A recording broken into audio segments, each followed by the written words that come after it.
जय जय श्री राधे। युधिष्ठिर ने भगवान श्री कृष्ण से पूछा, हे श्री कृष्ण भगवान, पौष मास के कृष्ण पक्ष में कौन सी एकादशी पड़ती है, उसका क्या महात्म्य है और किस देवता का पूजन किया जाता है। श्री हरि विष्णु भगवान कहते हैं कि जो बड़ी बड़ी दक्षिणा देकर ब्राह्मणों द्वारा यज्ञ करवाए जाते हैं, उनके फल से जितना मैं प्रसन्न होता हूं, उतना सफला नामक एकादशी जो पौष मास के कृष्ण पक्ष में पड़ती है, उसका अनुष्ठान करने से और विधि विधान की नारायण की पूजा करने से उतनी प्रसन्नता मुझे हो जाती है। भगवान श्री कृष्ण बताते हैं कि जैसे देवताओं में श्री हरि विष्णु, पक्षियों में गरुड़ और नागों में शेषनाग, मनुष्यों में ब्राह्मण श्रेष्ठ है, ऐसे ही सभी तिथियों में एकादशी तिथि मुझे अत्यंत प्रिय है।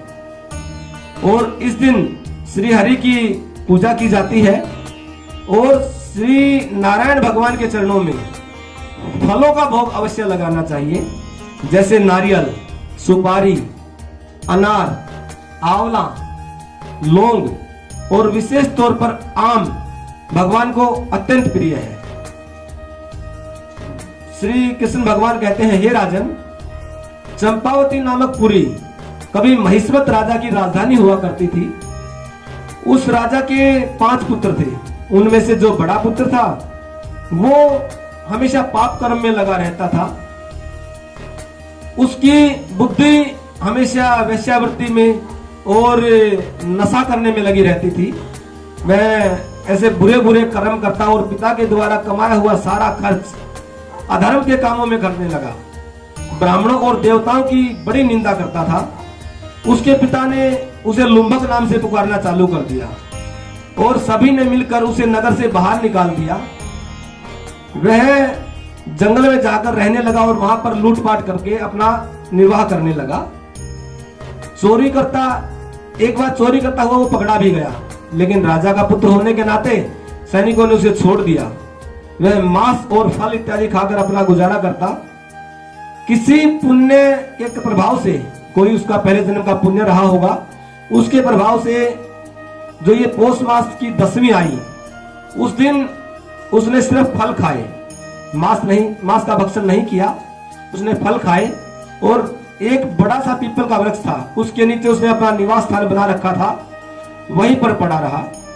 और जाड़े की रात होने के कारण उसे मूर्छा सी छा गई और कड़कड़ाती ठंड में वो वहीं पर पड़ा रहा। जब अगले दिन उसे दोपहर बाद होश आया और भूख ने सताया हुआ था, तो उठकर कहीं भोजन की तलाश में गया और सिर्फ फल लेकर आ गया। और जैसे ही वो वापस आया, पेड़ के नीचे ही आकर बैठ गया। उसने सारे फल पेड़ की जड़ में रखकर श्री हरि विष्णु भगवान से प्रार्थना की, हे लक्ष्मीपति विष्णु भगवान, आइए और इन फलों को ग्रहण कीजिए।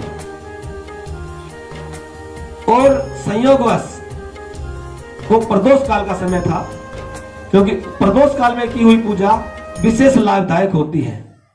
और बीमार होने की वजह से उसे रात्रि में अच्छी तरह नींद भी नहीं आई। और जब आदमी दुख में होता है तो वो भगवान का नाम सुमिरन करता है। तो उसने रात भर प्रभु का नाम सुमिरन किया और अनायास ही उससे व्रत का पालन हो गया और रात्रि में जागरण हो गया।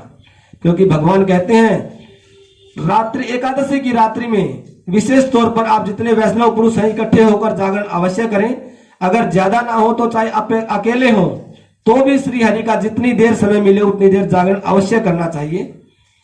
उसी सफला एकादशी का व्रत उसे संयोगवश हो गया और उसी के प्रभाव से तभी एक आकाशवाणी हुई और आकाशवाणी में कहा कि तुम इस एकादशी के व्रत के प्रभाव से अपना राज्य प्राप्त करोगे और पुत्र प्राप्त करोगे।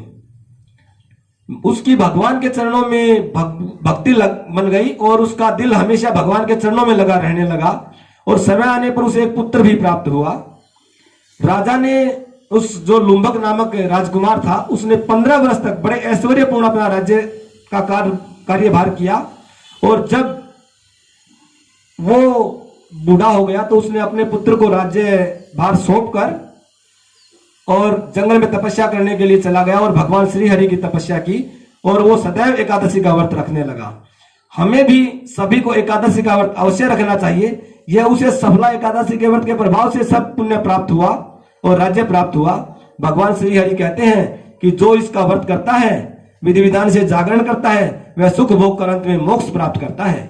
जय जय श्री राधे, जय जय श्री राधे। हर हर महादेव। आगे भी महाराज जी के श्रीमुख से कथा प्रसंगों एवं विशेष उपाय को जानने के लिए महाराज जी के YouTube चैनल को लाइक, सब्सक्राइब व शेयर करें और बेल आइकन अवश्य दबाएं।